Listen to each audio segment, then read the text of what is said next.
నమస్తే, నేను మీ Raviprakash, real estate expert and mentor.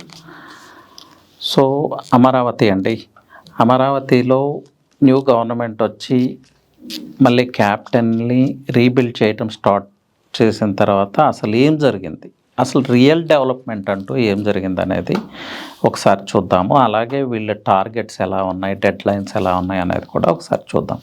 So ఇది మీ ఇన్వెస్ట్మెంట్లో చాలా సపోర్టివ్ ఫ్యాక్టర్ అవుతుంది. యాక్చువల్గా కొత్త గవర్నమెంట్ వచ్చిన టైంకి అమరావతి ఒక జంగిల్ని తలపిస్తుంది.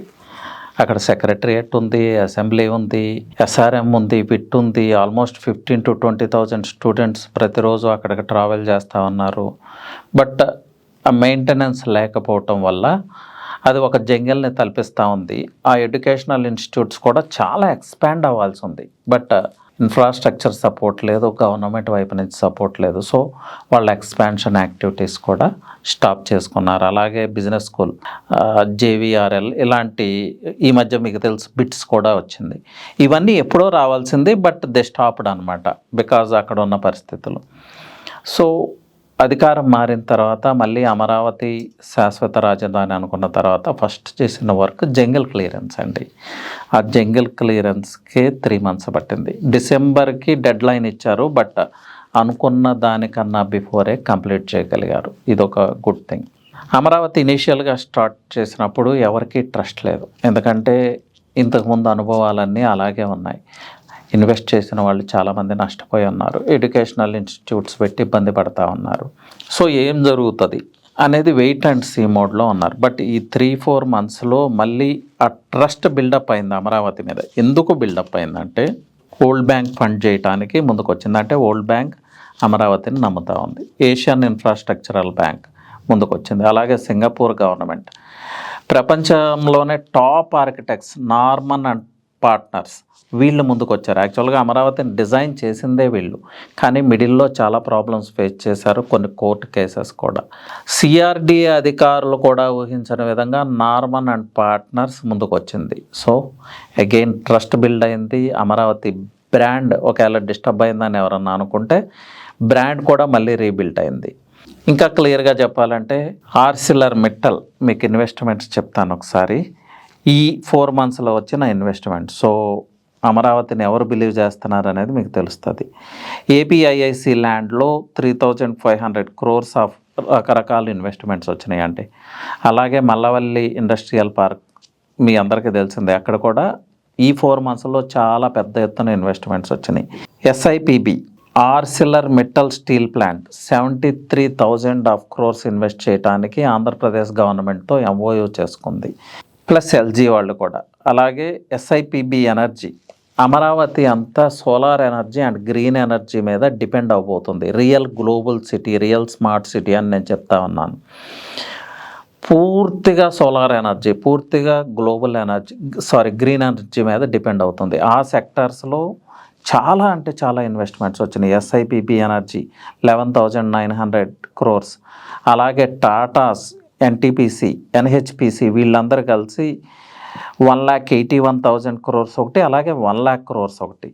వెరీ వెరీ రీసెంట్ రిలయన్స్, ఇది అందరూ న్యూస్లో కూడా చూసుంటారు, 1 day డీల్. ఇది పెద్ద సెన్సేషన్ అయింది. 1 dayలోనే ఇంత పెద్ద డీల్ జరిగింది. 65,000 crores of deals. Reliance industries biogas units, అంటే ఒక టైప్ ఆఫ్, అది ఒక హైడ్రో పవర్ లాంటిది అనుకోండి, అది క్రియేట్ చేయటం కోసం 5 years స్పాన్లో ఈ ఇన్వెస్ట్మెంట్స్ అన్నీ వాళ్ళు ఇక్కడ ఇన్వెస్ట్ చేయబోతున్నారు ఆంధ్రప్రదేశ్లో రకరకాల ప్రాంతాల్లో. అంటే ఆంధ్రప్రదేశ్ రిలయన్స్ బిలీవ్ చేస్తుంది, టాటాస్ బిలీవ్ చేస్తున్నారు, ఎన్టీపీసీ బిలీవ్ చేస్తుంది, ఆర్సిలర్ మిట్టల్ బిలీవ్ చేస్తుంది, వరల్డ్ బ్యాంక్ బిలీవ్ చేస్తుంది, ఎల్జీ బిలీవ్ చేస్తుంది, ఏషియన్ బ్యాంక్ బిలీవ్ చేస్తుంది, సింగపూర్ గవర్నమెంట్ బిలీవ్ చేస్తుంది. ఎందుకు చెప్తున్నాను అంటే ఇప్పటికీ రకరకాల అనుమానాలు. ఈవెన్ నేను కూడా బిలీవ్ చేయలేదు ఇనీషియల్ స్టేజ్లో, చెప్పాలి అంటే రిస్క్ అవుతుంది ఇన్వెస్ట్మెంట్ అని నేను కూడా అనుకున్నాను. కానీ ఈ ప్రాసెస్ అంతా చూసిన తర్వాత వరల్డ్లోనే big economic strengths, economic powers, economic engines believe చేస్తున్నాయి. అంటే వాళ్ళు proper kind of research, proper kind of homework చేయకుండా ఇదంతా చేయరు కదా. So we also can believe, అది నేను చెప్పదలుచుకుంది. So this is the journey of Amaravati so far అండి. ఇదంతా ఎలా సాధ్యమైంది అంటే గవర్నమెంట్స్ ఎప్పుడూ కూడా ఎలా సక్సెస్ అవుతాయి అంటే పాలసీ మేకింగ్ చాలా చాలా ఇంపార్టెంట్ అండి. పాలసీ మేకింగ్ తర్వాత పాలసీని మార్కెట్ చేయటం. మంచి పాలసీని ప్రిపేర్ చేయగలిగితే ఆ పాలసీని వరల్డ్ వైడ్గా మార్కెట్ చేయొచ్చు. నాట్ ఓన్లీ ఆంధ్ర లేకపోతే నాట్ ఓన్లీ తెలంగాణ, వరల్డ్ వైడ్గా మార్కెట్ చేయొచ్చు. తెలంగాణ గవర్నమెంట్ కూడా ఏఐ విషయంలో ప్రపంచవ్యాప్తంగా మార్కెట్ చేసింది. ప్రపంచవ్యాప్తంగా రోడ్ షోస్ చేశారు. అలాగే ఏపీలో కూడా ఈవెన్ సీఎం స్వయంగా ప్రపంచవ్యాప్తంగా మార్కెట్ చేశారు దీన్ని. అందుకే ఇన్ని ఇన్వెస్ట్మెంట్స్ వచ్చినాయి. అలాగే ఆ పాలసీని ప్రాసెస్ చేయటంలో ఈ గ్రోత్ సక్సెస్ ఉంటుంది. Policy making, policy marketing and policy execution ఇది చాలా చాలా ఇంపార్టెంట్. ఈ విషయంలో ఆంధ్రప్రదేశ్ ప్రజెంట్ సీఎం ఎక్స్పర్ట్. అది ఆయన చాలాసార్లు ప్రూవ్ చేసుకున్నారు తెలంగాణలో. హైటెక్ సిటీ కావచ్చు ఇవన్నీ. సో ఇక్కడ నథింగ్ రిలేటెడ్ టు పాలిటిక్స్ అండి, డెవలప్మెంట్ గురించి మాత్రమే మాట్లాడుకున్నాను. This is the success story of AP అండి. This is the success story of Amaravati. ఇంత చిన్న టైంలో, ఇంత తక్కువ టైంలో, ఇంత డిస్ట్రాయ్ అయిన టైంలో, ఇంత డిస్ట్రక్షన్ జరిగినప్పుడు, అంటే జంగిల్లాగా అయిపోయిన ప్లేస్లో ఇంత షార్ట్ పీరియడ్లో ఇన్ని ఇన్వెస్ట్మెంట్స్, పైగా ఆర్సిలరీ మిట్టల్, రిలయన్స్ లాంటి కంపెనీస్, ఈవెన్ అదానీ గురించి నేను చెప్పలేదు, అదానీ ఆల్సో, ఎల్జీ ఆల్సో, ఇవన్నీ ఎకనామిక్ ఇంజన్సే కదా. వీళ్ళందరూ ఇన్వెస్ట్ చేయడానికి ముందుకు వచ్చారు. ఇవన్నీ ఎంఓయూస్ జరిగినాయి చెప్తున్నాను నేను, ఇంకా ఓవరాల్గా ఉన్నాయి ఏమీ చెప్పట్లేదు. So yes, we can believe in Amaravati అండి. అమరావతిలో 100% ఇన్వెస్ట్ చేసుకోవచ్చు. సో నెక్స్ట్, ఇది స్వయంగా చంద్రబాబు నాయుడు గారు చెప్పింది. వాళ్ళ డెడ్ లైన్స్, వాళ్ళ టార్గెట్స్ ఏంటనేది మీకు కూడా చెప్తాను, ఎందుకంటే ఫ్యూచర్ ఇన్వెస్ట్మెంట్కి ఇది ఉపయోగపడుతుంది. ఎమ్మెల్యే క్వార్టర్స్, అలాగే gazetted officers, NGOs, IAS, ministers, judges bungalows, ఇవన్నీ కూడా 9 monthsలో కంప్లీట్ చేయబోతుంది సిఆర్డిఏ. చేస్తారా అంటే 100% చేస్తారు. ఎందుకంటే ఇవన్నీ కూడా ఆల్రెడీ 50-60% కంప్లీట్ అయిన ఇన్ఫ్రాస్ట్రక్చర్. నెక్స్ట్ సిటీ ప్లానింగ్ కానీ, వాటర్ మేనేజ్మెంట్ కానీ, రిజర్వాయర్ స్టోరేజ్కి సంబంధించింది, గ్రావిటీ కెనాల్ అంటే బకింగ్హామ్ కెనాల్, దానికి రిలేటెడ్ సమ్ డెవలప్మెంట్స్ ఉన్నాయి. వీటికి ఇచ్చిన టైం పీరియడ్ 12 months అండి. సిఆర్డిఏ అధికారులు ఎట్టి పరిస్థితుల్లో ఇవి 12 monthsలో కంప్లీట్ చేయాలి. ఇవన్నీ కూడా వీటికి ఫండ్స్ అలాట్ చేయటం కూడా జరిగింది. మీ అందరికీ తెలుసు, వరల్డ్ బ్యాంక్ కొంత ఫండ్స్ రిలీజ్ చేసింది, హడ్కో ఫండ్స్ ఇచ్చింది. ఆ ఫండ్స్ని ఇలా యూటిలైజ్ చేస్తున్నారు. నెక్స్ట్, ఇవి చాలా చాలా ఇంపార్టెంట్. సెక్రటరియేట్, ప్రపంచంలోనే one of the best secretariat అమరావతిలో కన్స్ట్రక్ట్ చేయబోతున్నారు. నార్మన్ అండ్ పార్ట్నర్స్ దీన్ని డిజైన్ చేసింది. సింగపూర్ గవర్నమెంట్ కూడా దీనిలో పార్టిసిపేట్ చేస్తుంది. దీని గురించి నేను సపరేట్ వీడియో మళ్ళీ చేస్తాను. ఇప్పుడు చెప్పాలంటే అది చాలా లెంగ్తీ అయిపోతుంది. అలాగే అసెంబ్లీ అండ్ హైకోర్టు, దీనికి ఇచ్చిన డెడ్ లైన్ 30 months అండి. సిఆర్డిఏ అధికారులు 30 monthsలో వీటినన్నిటిని కంప్లీట్ చేయబోతున్నారు. వీటన్నిటికీ కావాల్సిన ఫండ్స్ ఆల్రెడీ గవర్నమెంట్కి వచ్చి ఉన్నాయి. వరల్డ్ బ్యాంక్ త్రూ, హడ్కో త్రూ, ఏషియన్ బ్యాంక్ త్రూ, అలాగే సెంట్రల్ గవర్నమెంట్ కొన్ని అడ్వాన్స్ ఫండ్స్ ఇవ్వటం, అలాగే బాండ్స్ త్రూ, ఎన్ఆర్ఐ ఫండ్స్, ఇలా రకరకాలు ఉన్నాయి. అసలు అమరావతికి ఫండ్స్ ఎలా వస్తాయి అనే దానికి ఇంకొక వీడియో నేను డెఫినెట్గా మీకు చేస్తాను. వీటిలో చాలా పబ్లిక్ ప్రైవేట్ సెక్టార్లో చేయబోతున్నారు. అలాగే వీటన్నిటికి కూడా ల్యాండ్ అలాట్మెంట్ ప్రాసెస్ ఇవన్నీ కూడా కంప్లీట్ అయి ఉన్నాయి. సో వర్క్స్ త్వరగా ఎగ్జిక్యూట్ అవ్వటానికి ఛాన్సెస్ ఉంది. క్లోజ్ చేసే ముందు ఒక ఇంపార్టెంట్ థింగ్ చెప్పబోతున్నానండి.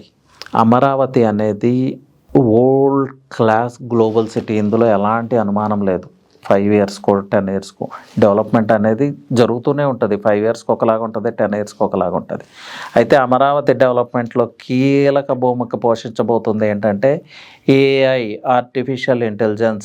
అమరావతిలో ఏ వర్క్ జరిగినా ప్రతి కన్స్ట్రక్షన్ కూడా త్రూ ఏఐ టెక్నాలజీ జరగబోతుంది. ఈ డెడ్ లైన్స్ ఇవ్వటానికి కూడా కారణమే ఇదే, speed of doing. So with the help of AI ఒక అద్భుతాన్ని అక్కడ సృష్టించబోతుంది చాలా ర్యాపిడ్ స్పీడ్తో. అమరావతిలో ప్రతిదీ ఏఐ మీద బేస్ అవ్వబోతుంది. మార్క్ మై వర్డ్స్, ఒక 2 months 3 months తర్వాత ఇది వాస్తవ రూపం దాలుస్తుంది. అప్పుడు నేను చెప్పింది కరెక్టా కాదా అని అప్పుడు డిసైడ్ చేసుకోండి. సో ఇది అమరావతి జర్నీ సో ఫార్ అండి. షార్ట్ పీరియడ్లోనే చాలా డ్రాస్టిక్ గ్రోత్, చాలా పెద్ద గ్రోత్ అని దీన్ని చెప్పొచ్చు. So now you can decide అమరావతిలో ఇన్వెస్ట్ చేయొచ్చా. అమరావతి అంటే నాట్ ఓన్లీ కోర్ క్యాపిటల్ అండి, అది దృష్టిలో పెట్టుకోండి. కృష్ణా డిస్టిక్, గుంటూరు డిస్టిక్ ఇవంతా కూడా ఆల్మోస్ట్ సిఆర్డిఏలోనే ఉంటుంది. చాలా ప్యాకేజెస్ ఉన్నాయి, చాలా అఫోర్డబుల్ ప్రైజెస్లో ఉన్నాయి. సో ఇన్వెస్ట్ చేయాలి అని ఉండి కూడా ఇంకా ఏదన్నా ఆలోచిస్తుంటే ఈ వీడియో మీకు డెఫినెట్గా హెల్ప్ అవుతుందని ఆశిస్తున్నాను.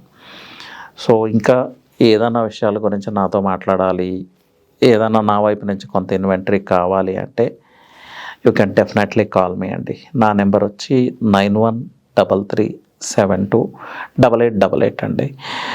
వన్ అనదర్ రిక్వెస్ట్ అండి, మ్యాక్సిమం వాట్సాప్లో కనెక్ట్ అవ్వటానికే ట్రై చేయండి. ఇప్పటికే నేను చాలా కాల్స్ నేను అటెండ్ అవ్వలేని పరిస్థితులు ఉన్నాయి. ఈవెన్ ఎన్ఆర్ఐ కాల్స్ కూడా చాలా మిస్ అవుతా ఉన్నాను. సో వాట్సాప్ని యూజ్ చేయడానికి ప్రయత్నం చేయండి. I will definitely call back అండి. So thank you and all the best.